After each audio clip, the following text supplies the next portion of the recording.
એક પર્સનવાળો ઇન્ટ્રો. પછી પછી આવ્યું આપણું ટર્નર ને pump number 2. Turner pump number 2 પછી આ ટર્નર, પછી આ બીજું ટર્નર, પછી વોટેટર 1, વોટેટર 2 અને ફિલિંગ પંપ ઓટોમાં,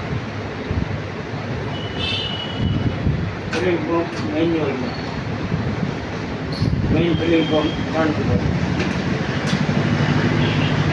બરાબર. પછી ફિલિંગ પંપ પછી આવ્યો હતો મેઇન પંપ. એ પછી નંબર 3 આવ્યું ટર્નર, ટર્નર 2 હેડ ફિલિંગ પંપ ઓટોમાં. બરાબર. પછી 2 હેડ ફિલિંગ પંપ મેન્યુઅલમાં. પછી એવો હતો ફેન. હવે આ ફેન ને પાણીનો પંપ આ બે ઇન્ટરલોકમાં છે, પંપ શરૂ નહીં થાય. ફેન, કુલિંગ ટાવરનો ફેન ને કુલિંગ ટાવરનો મેઇન પંપ. આ નાના કુલિંગ ટાવરનો ફેન અને આ એનો પંપ, આ બે ઇન્ટરલોકમાં છે, પંપ શરૂ નહીં થાય. ત્યારે ફેન ફરજિયાત કમ્પલસરી કરવું. પછી આ જો આ પંપ પાણીનો અને આ બે એક્સ્ટ્રા પોઈન્ટ છે, એક્સ્ટ્રા પોઈન્ટ બધું કંટ્રોલ સિસ્ટમ કમ્પ્લીટ. હવે આપણે આને ટેસ્ટ લઈએ. ટેસ્ટની અંદર શિપિંગની અંદર આ મોટરને આપણે ટેસ્ટ કરાવીએ.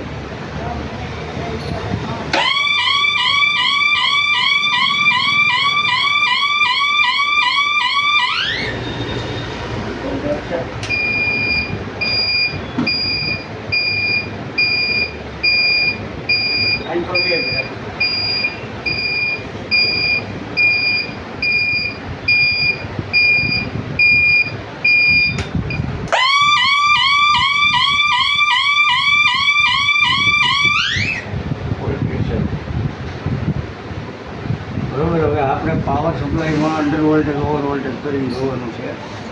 પહેલાં અંડર વોલ્ટેજ કરાવું છું. અંડર વોલ્ટેજમાં અને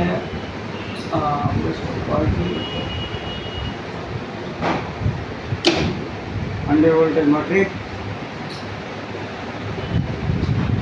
અંડર વોલ્ટેજમાં ટ્રીપ. બરાબર. ઓફ કન્ડિશનમાં આવી. હવે નોર્મલ વોલ્ટેજ 3 સેકન્ડમાં ઓન થઈ જશે. નોર્મલ વોલ્ટેજમાં ઓન કંટ્રોલ. બરાબર.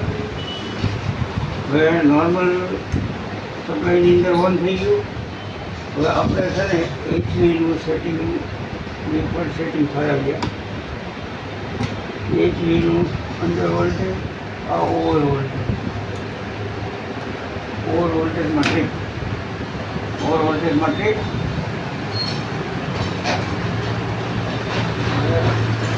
Normal voltage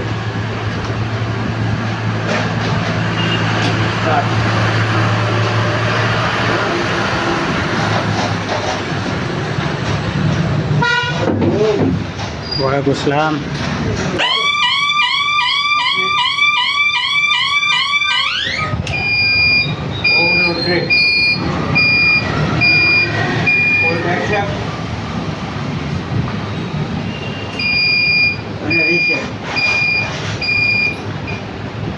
reset.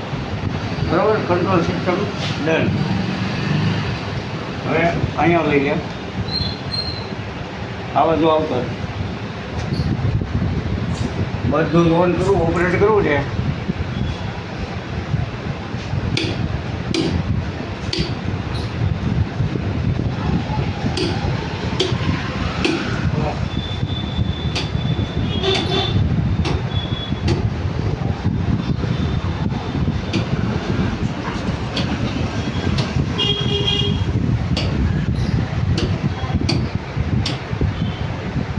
Total panel analyse.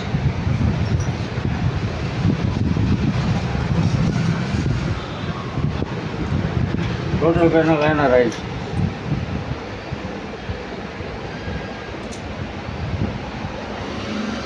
તો પંપ નંબર 1 હમણાં સ્ટોકમાં આવશે. જોઈજે ઉપર પીળું ઇન્ડિકેટર છે ને ત્યાં જો પંપ નંબર 1 સ્ટોકમાં આવશે.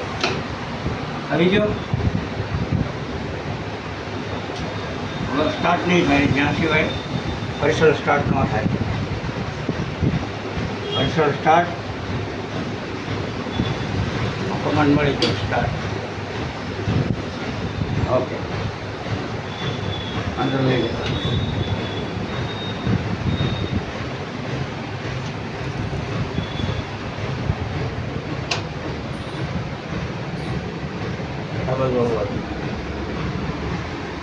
आगे पीले आगे देखते हैं.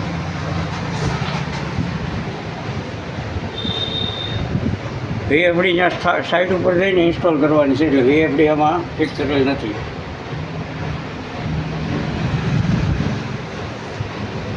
બરાબર. 6 નંબર વીએફડી આમાં સાઇટ ઉપર જઈને આપણે ઇન્સ્ટોલ કરીએ. બરાબર.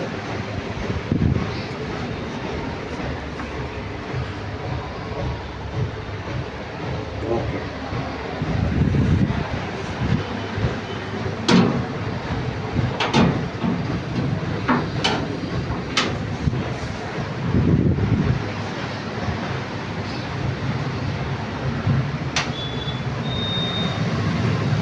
ઓવરઓલ સ્ટોપ મળી.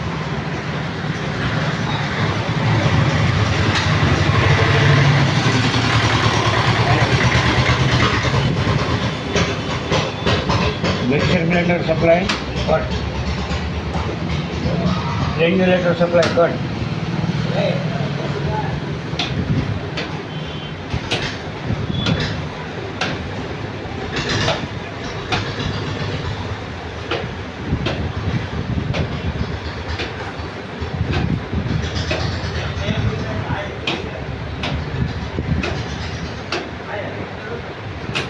Total panel of.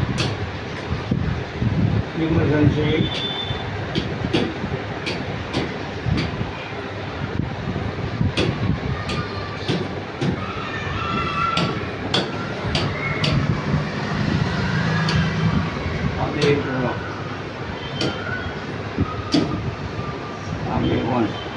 હવે emergency stop. Total panel stop operation. Okay. Main switch off. DNRI. Okay.